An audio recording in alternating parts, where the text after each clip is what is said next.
Hey guys, and welcome to another NEPC Coaches Q&A. This week I am once again joined by Charlotte. How are we doing, Charlotte? We're okay? Good, thank you. Yes, very good. You? Yeah, very good, thank you. Good. And we are also joined by Mr. Simon Trenholm. How are we doing, Simon? Good, mate. Good. Good Been a stuff. tough week. Good. Love it. We'll dig into that in a little bit. So this week, guys, we have had the theme of changing your mindset, and it's had the tag of growth mindset. And normally we would answer questions about that from the Northeast Performance Community athletes, and we'd dig into it. But as we soon found out, we were just catching up on this before we started recording. We just started pulling each other to bits, really, didn't we? So instead of a kind of a coach's Q&A, I think it's going to be a coach's ramble. But just because, I don't know about you guys, but I think it's just highlighted just how complex a topic it is, and I personally just feel it's very difficult to stick a black and white thing on it of just be positive. Do you know what I mean? It's very difficult, isn't it? Do you know what I mean? Because we all want that. All right, what do I just do this and that'll just solve all my problems? And it'd be great if that was the situation. But as we've just been chatting on previous to we started recording, it's not as simple as that, is it? Do you know what I mean? So. If only. That's no, it. So I think obviously, so Charlotte, you've been reading a lot about growth mindset at the moment, just by a lot of like pioneers and books by the pioneers of this growth mindset theory out there. So do you want to just give us your thoughts on what you perceive growth mindset to be, and your take on it and everything like that? Yeah, of course. Yeah.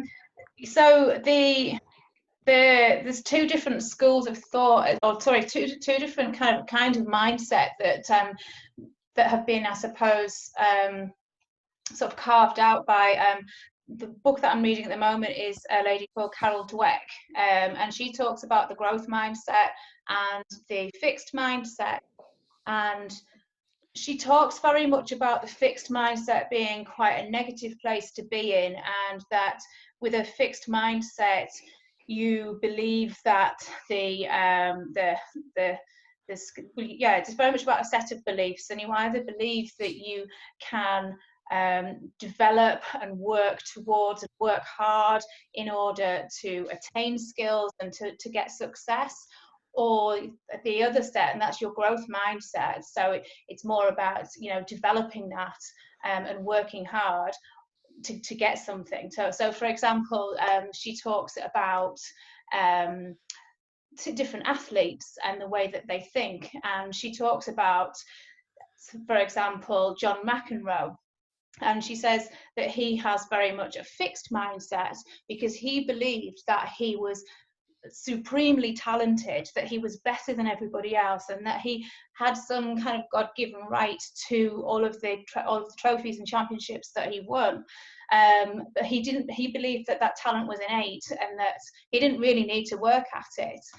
Whereas, and she argues that has really held him back, and he's very fixed in his mindset, and that he didn't have to work hard. So when he was at the top of his game, he didn't need to work even harder to stay there. So he just believed that it was his right because he was so talented. Whereas the growth mindset is somebody that really has to works hard and believes that they will be successful and that they can develop that skill over time with hard work and consistency. And she spoke about people like Tiger Woods and people like Babe Ruth, the famous baseball player, and people who really work hard when they're at the top of the game to stay there. So a lot of it is about that. If something doesn't work, it's like, oh, well, it's just not me. It's not meant to be, and not working at it. So that's very much the fixed mindset, the sort of John McEnroe type. So yeah, but it is interesting, as we were just saying, because there are so many other different things that come into play with that, and sometimes a fixed mindset isn't always a bad thing, as you were saying as well, and that it's not as black and white as that. I think also there are lots of other areas that play into that as well. It's interesting, isn't it? Because it's kind of like, did McEnroe have a fixed mindset when it came to tennis, or if you want to put that kind of label on it, because it's very easy to make that comparison, or was it just the fact of he knew his limits and actually he wasn't willing to sacrifice the other parts of the lifestyle that were required for him to sustain and continue and developing? Do you know, is that somebody a fixed mindset, or is that somebody come to the realization of, or come to a crossroads and went, well, I could do this, but actually I'm still making a lot of money, still living a life that I like, going out drinking, I'm a bit of a celebrity, I'm doing this, I'm doing that. That's the life I want to choose. Do you know? And is that a lot further down the road from when he first set out? Obviously I know John McEnroe, but I don't know enough about his life to do that. But if you look at somebody like Johnny Wilkinson, the poster boy of English rugby, was it a growth mindset of continually getting better because I'll be able to do this, I'll be able to do that, and I'll be able to enjoy it, and I'll be able to enjoy the fruits of my labor? Actually, he didn't really enjoy it, you know. He spoke out massively about his mental health issues, and mental health issues or whatever it may be. But he was that obsessive, and people used to say to him, why do you have to do 20 of each? He'd do 20 of different kicks, or however many it was, from different positions, and drop goals and kicks from different ranges and stuff like that. And he'd have to do kind of 10 or 20 in a row before he could sort of tick it off his list. Now, is that somebody who's committed to being 100% the best they could be, or is that just somebody fixed on thinking, this is the only way that I know how to perform, so I am going to do it this way? Do you know what I mean? Because there'll be people that'll turn around and Johnny might say differently now. Johnny, like I know him, my best pal. Not my speed dial, just chatting with fun. But people might, if you could have turned around and just saying, actually, you might have got more enjoyment out of the game, and you might have been able to play a little bit longer, or a different style of rugby, or whatever it may be. Who knows, if you tried it on this different approach. But because he found a way, and he got to a certain point where he felt the weight of a nation, the rugby nation, on his shoulders, and he had to take control of absolutely everything, he just did it in a certain way, and he had to do, and he was obsessive about that and doing it over and over and over and over again. Is that a growth mindset? Do you know? Is it a fixed mindset, or is it actually, is it trusting your process? You know, do you know what it is? Is it that he's ingrained? He's not fixed on for example, the result, but he's totally fixated on his process of, if I've created this process of 20 kicks from wherever it is, that's going to make me more accurate in my kicking. And it's actually, is that the process that it's if you want to become better at something, you create a process, then you go modify that process when it works or it doesn't work. And again, it's a different way of looking at it, where you're not focused specifically on, I've got to get an A in my science test.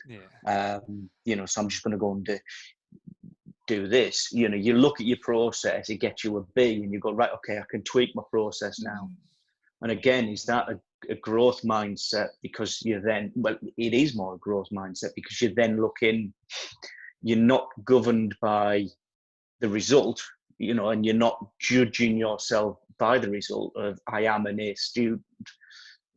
This is my process that works, and I know that it's going to give me these results. So, just different again. Yeah, that's it. And it's so complex with when we look at athletes and stuff like that, and sports psychology in athletes, because I remember listening to one story in Winners, and I think a sports psychologist went into the Olympic, I think it was the dressing room of the GB team or something like that, when Lord Coe was running. Do you know what I mean? And it was kind of like, right, it's okay. Just pretend it's a normal situation, it's just a normal day. And then Sebastian Coe turns around and goes, normal? Do you think we're fucking normal? We wouldn't be here if we were fucking normal. Do you know what I mean? No, that's it. That was his words that he came out with. And you're just kind of like, yeah, is it a growth mindset, or is it just a complete obsessive personality that it takes to become the best you can possibly be? Yeah. It's so complex, isn't it? Because it depends on which way you look at it. Yeah. And is that me looking at it with a fixed mindset or a growth mindset? I think the other examples she was talking about with people like McEnroe as well is that when things don't go wrong, do they take responsibility for them? Because he was renowned for, shouting and having a tantrum on court, and he would blame everybody. If he had to play, it would always be someone else's fault. And is that a trait of someone who is got a fixed mindset because they're not taking responsibility for everything that's within their control? And so then they're not able to stay top of the game, or they carry on a succession of failures because they're constantly looking for someone else to blame, and they're not taking that responsibility themselves.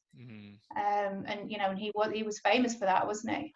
Yeah, definitely. And I think it's one of those, isn't it? It's a funny one. You've got to really scratch beneath the surface of that one and go, well, why did he lash out? What's his background behind that? And there's got to be lots of different situations where we don't know. We only see the final result of that, don't we? And I think it's interesting, isn't it? Is it a certain type of mindset, or is it a personality trait that has been built over years and years and years of whatever it may be, and it's taking control of a situation the only way he knows how. It's like the person who tries to build a garden wall with a hammer. Why did you do it that way? Well, the hammer was the only tool I had. So were they right or were they wrong to do it that way? Yeah. If it's the only tool they have, then that's it. So it's really interesting, and I think I quite like the theory and the model of the one type of mindset and the other type of mindset and stuff. And I think it's probably more just a curiosity of myself that looks at it and just goes, I'd love for something of the day when it's going to be black and white, but like the more and more I see it, it's kind of like, back in the day, it was like a big old club sandwich, there was two big doorstops of bread and it was black and white and that was it. And there was only a little bit of a grey area, like one of these crappy sandwiches you get in a service station where it's like 3/4 bread and then the worst bit of filling you've ever seen in your life. Yeah. But then like all of a sudden, like these doorstops of like bread just get smaller and smaller and smaller, and that's the black and the white. But then the filling is just grey, isn't it? And it's kind of like it forces you just to go, I'm just going to look at this in a little bit of a different way now. I'm going to have to look at it and just explain. I'm going to have to just go for a big swim in this big grey area and do a few laps of this swimming pool of opinion and fact finding, and I'm going to have to come out of one side or the other side. But everything in life is like a spectrum, isn't it, really? Yeah. And it's like when someone says to you, what diet should I go on? It's not good or bad.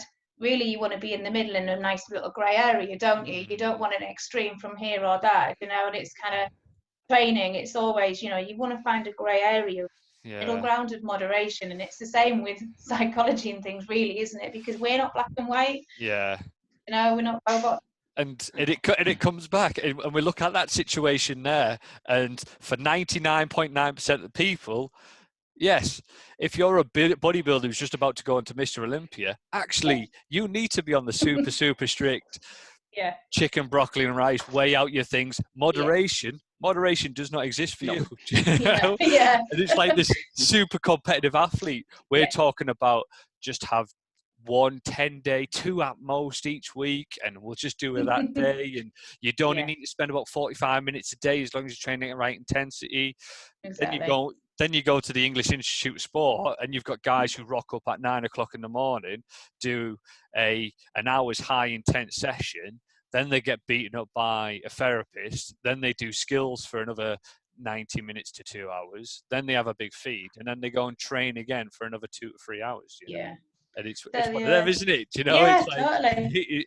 And it's fascinating. It's great. It's great to see, you know, and that's why a good coach's answer to absolutely everything, and I'm certain of this, is it depends. You know, it is. As we said, nobody wants to hear that, do they? Yeah, no, that's it. You can't package that, can you? I don't know. No. You know. Could be a new program, couldn't it? It depends. $9.99. It depends. That's it.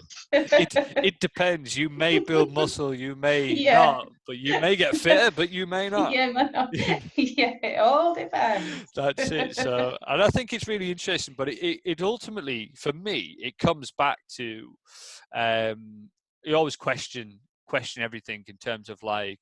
So if we look at the situation of somebody who's quite defeatist in terms of, oh, well, I've always been overweight, so my mum and dad were overweight, so I'll always, you know, that's that, and we class that as a fixed mindset. And it's always looking at it and just going, why do they think that way? And what have they created that forces them to stay that way? Because just by telling yourself that my parents were overweight, so I'm going to be overweight, doesn't make you overweight. You know, you create something, you create habits, and you create things that keep you overweight. So for me, it's looking at it and just scratching beneath the surface and just going, well, is it a type of mindset they've got, or do we just need to frame everything in a different way? And this might be, you know, tomatoes, might be talking about the same thing. You know, some sort of psychologist could come on here and just say, Steve, you're saying exactly the same thing as what we're saying. You're just framing it in a different way. Because that's about the stories that they're telling themselves as well. But then do the stories that they're telling themselves almost fuel those habits? That you know, because you know, it's like that kind of thing on a Monday where you're right, I'm starting a new diet today. That's it. I'm going to be good all week. And then you start, then on a Monday, just have a bit of chocolate. And then you go, I'm bad now, so I might as well be bad for the rest of the week. And it's because you've already started telling yourself that, because that's the story you've always told yourself. Well, I'm either good or I'm bad. So I've started being bad, so now I might as well be bad.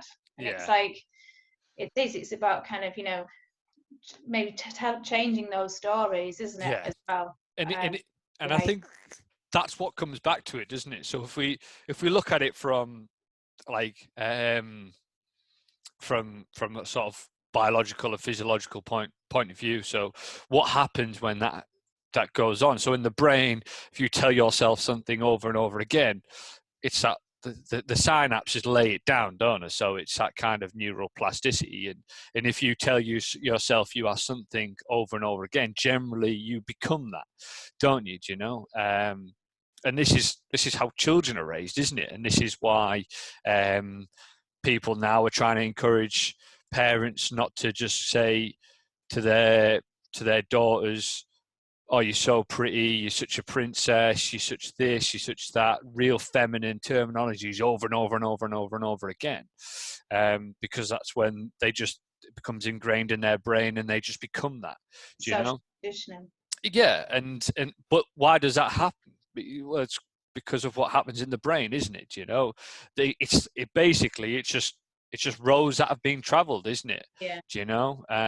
If you get up at 5 o'clock every single morning, and then you go downstairs and you flick the kettle on, and you do this, you do that, it's just a road well travelled, and it's in your brain. Do you know? And you don't even think about it. You know? And this is where your habits are formed. So I think it's looking at when you're trying to look at that kind of that neural plasticity, isn't it? And it's telling yourself something different. Now, does that slot into the growth mindset and changing it to fit into a convenient framework? Possibly, do you know? But I think it's just understanding that telling yourself just to be more positive, or telling yourself to do it and just get motivated, isn't always. Just change the way you perceive the world, and everything will change. You know, that will happen. Yeah. You know, but it's bloody hard. Yeah, you know? That's a skill and a half. That's the thing, isn't it? Yeah, it's a skill. Yeah. Just run a marathon. Just put one foot in front of the other. You'll do it. Keep doing it for 26 miles. It's got to be bloody hard, you know. And I think sometimes because it's such a complex thing, and people want to put labels on it, and they want the silver bullet kind of thing, the magic fix of, why can't I just do it? Do you know? Why can't I just do it? I've probably heard that many times, haven't we, guys? You know, why can't I just do this? And it's because it's so bloody complex and so difficult. And I think people need to really bring everything back down, and whether that fits into growth mindset and whether it fits into fixed mindset, it's whatever works for the person you're working with at the end, I think, isn't it? Yeah, definitely. I think that's kind of like an offshoot, isn't it, of the growth mind? You know, it's like, I think that you've got the growth mindset, and then you've got offshoots and all of these things that kind of feed into it and out of it, haven't you? Do you know? Yeah, definitely. It's just not, you're not one or the other. Not. It's like motivation, isn't it? Yeah, absolutely. We were talking about earlier. Yeah, absolutely. You know, you look at kind of the model of motivation in terms of like intrinsic and extrinsic motivation, and you go through that model of, right, okay, well, we know that intrinsic motivation is more powerful for long-term success, but it always starts with a bit of extrinsic motivation, which then extrinsic, like task or ego orientated. Bloody hell! I want to win, or it needs to switch, doesn't it? And it's just holding yourself accountable and becoming intrinsic motivation and everything else like that, and then it becomes autonomous, because ultimately that's what we're trying to achieve, isn't it? You know, that autonomy with that. Don't really know where I'm going with that. You know, I'm just speaking. Yeah, I was just going to say, but does that ever really become autonomous though?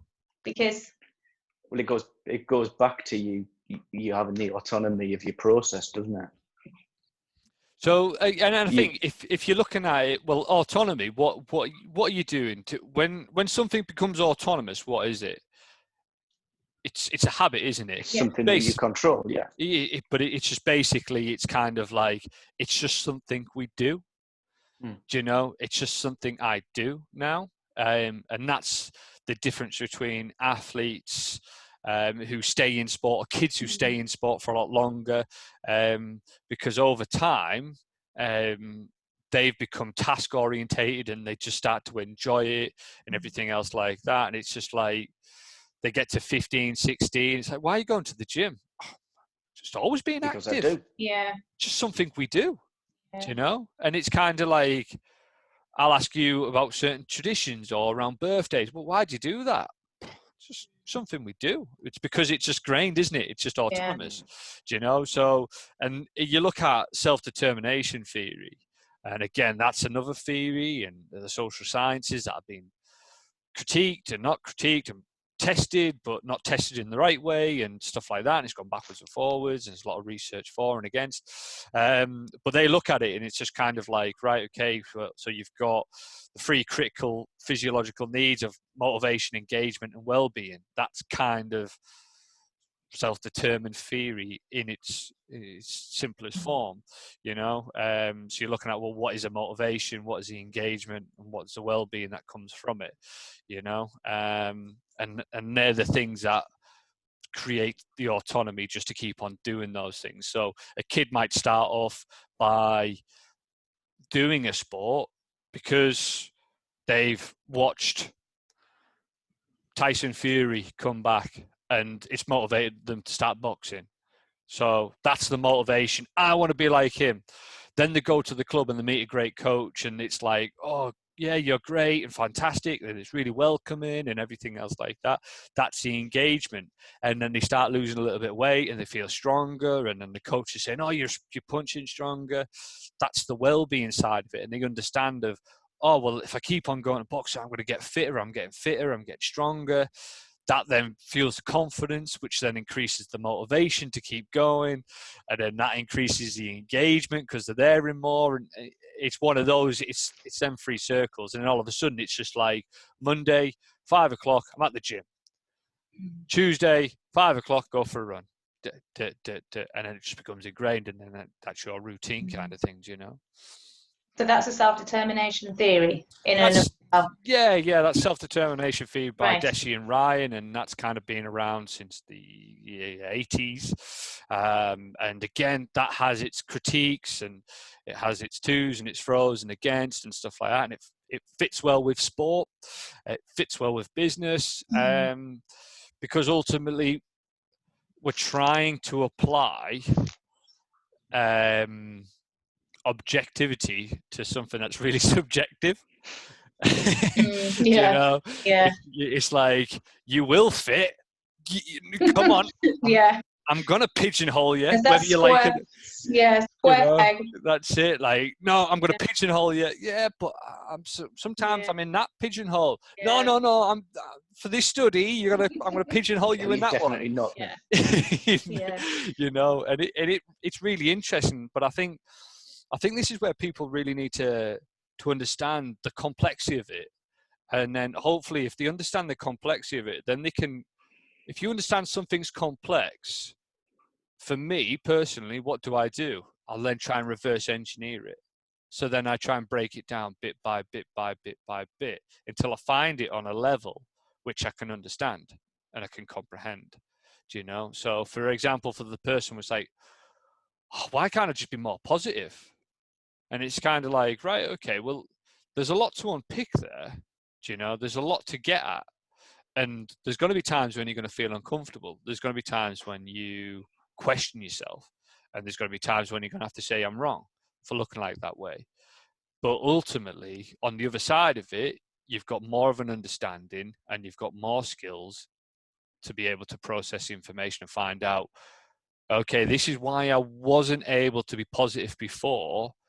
So now I'm going to go down a different track, like Simon was saying before, the process, and I'm going to go down this way. I'm going to try and find a different route.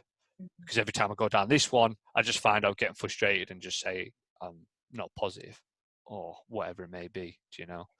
Well, that reverse engineering that you've just described does fit quite well into the growth mindset theory, doesn't it? Do you know, in terms of, being able to to take responsibility, but being able to question and being able to accept when you're wrong and accept failure as well. And to see something, I mean, that's one of the things with the growth mindset, isn't it? About being able to see failure as an opportunity rather than it being a roadblock. And learning from it. And if you can reverse engineer and say, okay, so why can't I have a positive mindset? Okay, so is it, what happens when I'm feeling, I don't know, just questioning things rather than just going, I am negative. And that is it. And it's just because of everything that happens to me makes me negative, and it's my, it's just, that's what goes on in my life. And having the ability to go, actually, why is this happening? Is it because of this? And what can I do to change it? I'm negative and I can't change it. That is what you'd call a classic fixed mindset. But if you say, well, I'm feeling really negative, how can I change it? And you can question it then. So then that would say that, I would say that is then somebody thinking more along the growth mindset terms. Yeah, definitely, and that's where it works, isn't it? Mm-hmm. And for somebody who's at that stage, that's great. Do you know what I mean? And I think it's looking at it and just say, do we rest our coaching principles and how we approach things in an approach of I'm either this label or I'm this label, or do we go back to the like philosophical approach of just going, well, actually, there is times to admit when you're wrong. Do you know, that just comes from, isn't that just a character trait of a good human being? Yeah. Do you know? Yeah, definitely. So isn't that just grounding, just being a good human of sort of apologizing and accepting I'm wrong, or looking for different answers, or looking for different ways and stuff like that. So yeah, like I say, the framework of fixed and growth mindset is it's a good one that can be followed. It's interesting. Do we need to apply it and maintain it in just its dogmatic approach, or just its fixed approach? Do you know? Yeah. Fixed growth mindset and a fixed thing. I think, I mean, we already do this in the gym, don't we? And there's certain things, certain words that we don't like people to use. Like, we don't like it if people say I can't. And it's like, and I like that sort of. There are certain things there that I take, even just with my kids as well. Especially with the younger of the two, who is very much, I can't do that. Well, how can I do that? And actually reading and learning more about it has made me question more how I deal with Lola in particular, because she does very much see failure as a roadblock. Well, I can't do it, so I'm trying to help her to kind of like question more about what happens when you get set back. How do you think people become good at things? And so I like you say, I like to take snippets of it and use what I can that's relevant for the whoever it is I'm talking to, whether it be my children or one of my clients. Yeah, that's it. Your other children. Pardon? Your other children. Yeah. Yeah. But yeah, funnily enough, I forget. What was Liz calling me? Yeah, she did call me mum the other day. I'm a gym mum. I don't know whether that's a good thing or a bad thing. Thanks, I think. I know, yeah. Yeah, not old enough to be a mum, not yet. No, not quite. I think it's such an interesting one, isn't it? Psychology is one of them, isn't it? It's about finding an approach that works for you, and it's in a framework that suits you. But I think the things that we can take away from it is generally speaking, whether this fits in a framework or not. Or do we just look at it from a completely different point of view and just say it is a matter of looking at that the neural plasticity, or is that the same things? Are we just talking about the same things in a different way? Do you know? Because there's so many different types of motivational theories and stuff like that out there, isn't there? Does it require something that's so black and white? Yeah.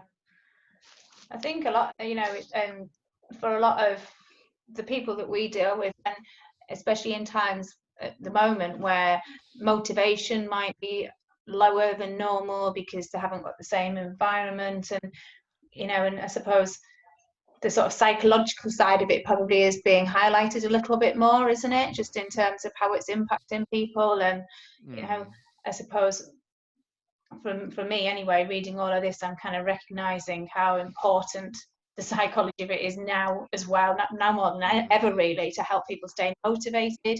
And if you've got that kind of, I don't like to say, but if you have got more of a fixed mindset at the moment, you might find that you're struggling a little bit more because you're not able to sort of look at other options because, I haven't got any gym equipment, so I can't train. Actually, what can I do? Yeah. I'm in this environment now. What can I do? What have I got? And questioning things more and being a little bit more open-minded. Yeah, like I say, it's a fascinating subject, isn't it? It is a fascinating subject, and I think it's something that'll continue to rage on. I think Stoic philosophers and philosophers from Socrates' days and stuff like that, and beforehand, and have all been questioned this in a different way.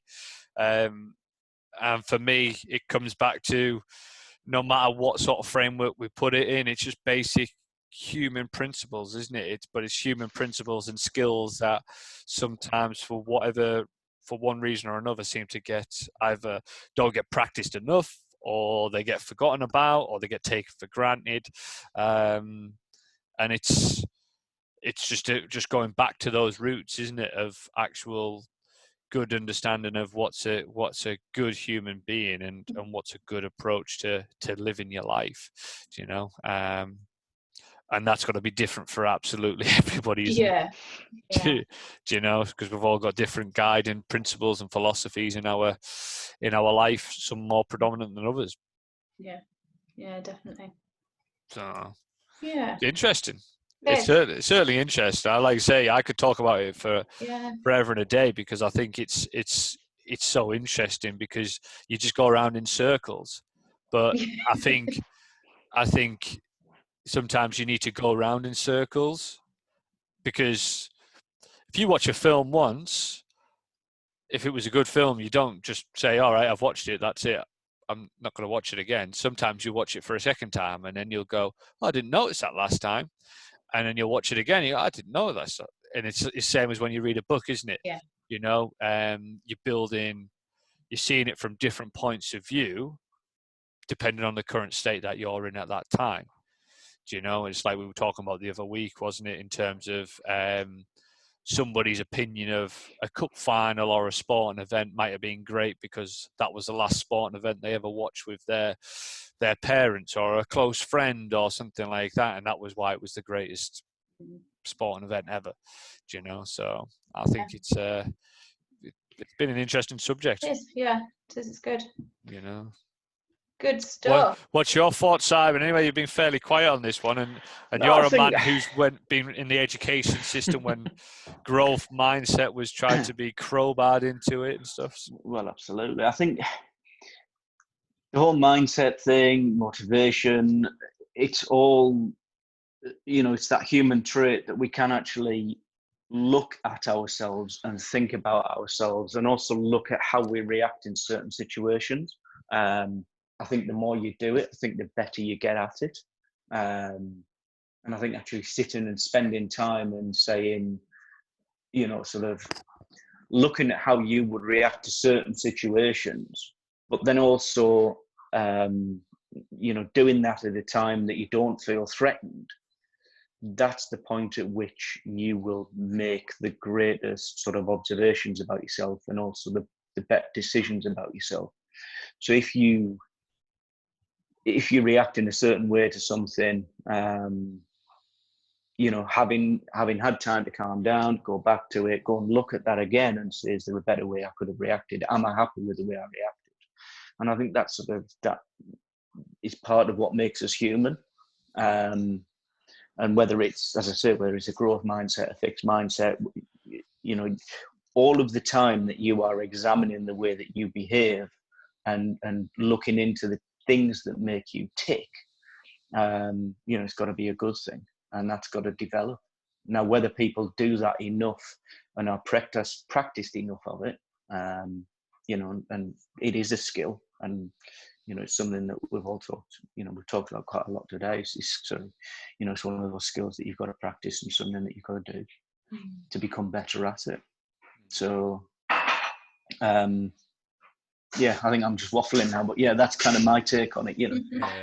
Look at yourself, how you react to certain situations, and are you happy with that, or do you want to change it? Because at the end of the day, you are the person that can change it. It's philosophy, isn't it? That's psychology and just waffle.